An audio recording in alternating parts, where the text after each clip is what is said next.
Hello, my name is Ikuchuku, and I'll be explaining Tax 1, Part B. I thought about what form of attack the server is prone to, thought about injection attack and password theft. So, because of that, I went to the CS URI query column. This CS URI query column stores the requests made on the server or made against the server. I filtered this column with known attacks, like no mods in an attack, like CMD, shadow, passwords. When I filtered it, I was able to get three three IP addresses, and these IP addresses ran multiple attacks, like trying to fetch the password, username, reverse shell attack, and also trying to ping to get a response from the server.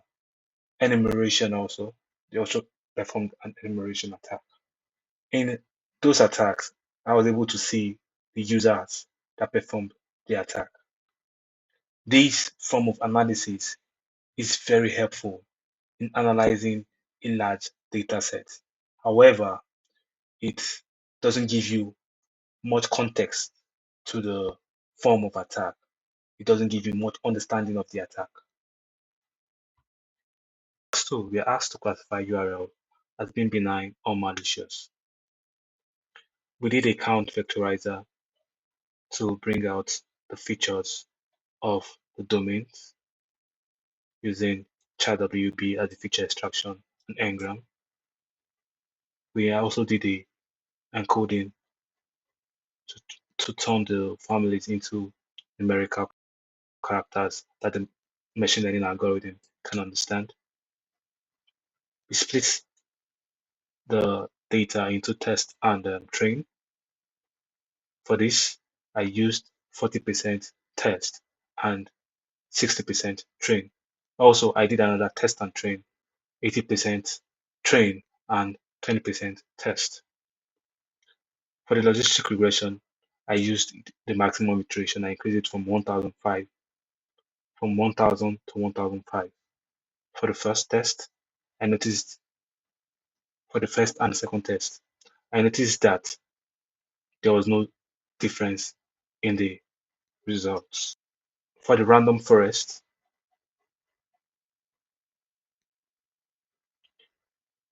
I increased the estimators from 1000 to 500.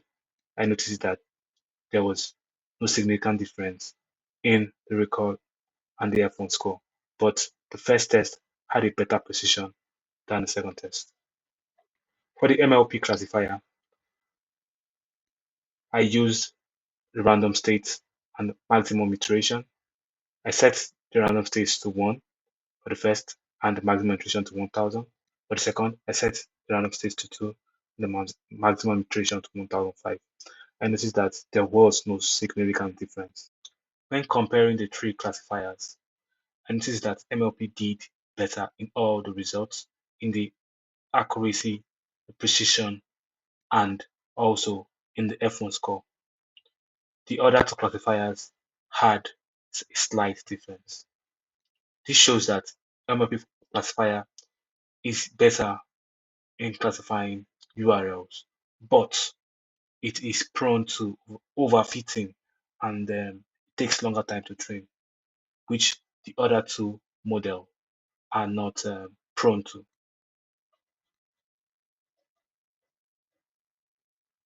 In this task, we'll be using a virtualized environment to simulate an attack, and we'll be using a SIM tool to monitor and detect the attack. The environment you're going to be using is the GoBNU environment.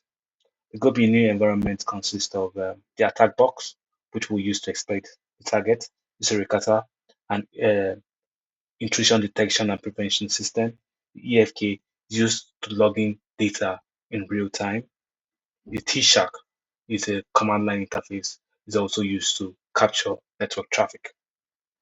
The environment was set up and we selected the auto attack box, the random traffic generator, and Tomcat as a target. This is the auto attack box we'll be using to exploit the targets. We also set up Kibana to ingest data in a format it can understand. For the attacks, we ran basically three types of attack. We did a brute forcing attack on the targets. After we brute forced and successfully brute forced, we now deployed a reverse shell using MS Venom on the target. After that was done, we did a keyboard login attack to monitor the keyboard activity of the targets. While these attacks were going on, we used the Elasticsearch and Kibana to monitor the attacks. And these are the results of the monitoring using Elasticsearch and Kibana. You can see that the first thing we did was to do a reconnaissance using Mmap to enumerate the ports and the vulnerability on the targets. We later filtered the data by the attacks we carried out. We used the call command to deploy the file to the server, the file that had the reverse shell on it, the WAR file. We also did a keyboard login attack, and we can see that the SIM tool was able to, Elasticsearch was able to log this information. We also fit out the information Elasticsearch ingested using the destination IP address, and we were able to see the activities. The SIM tool is effective in detecting and monitoring um, activities, malicious activities on the target environment, but it is not effective in preventing such attacks from occurring.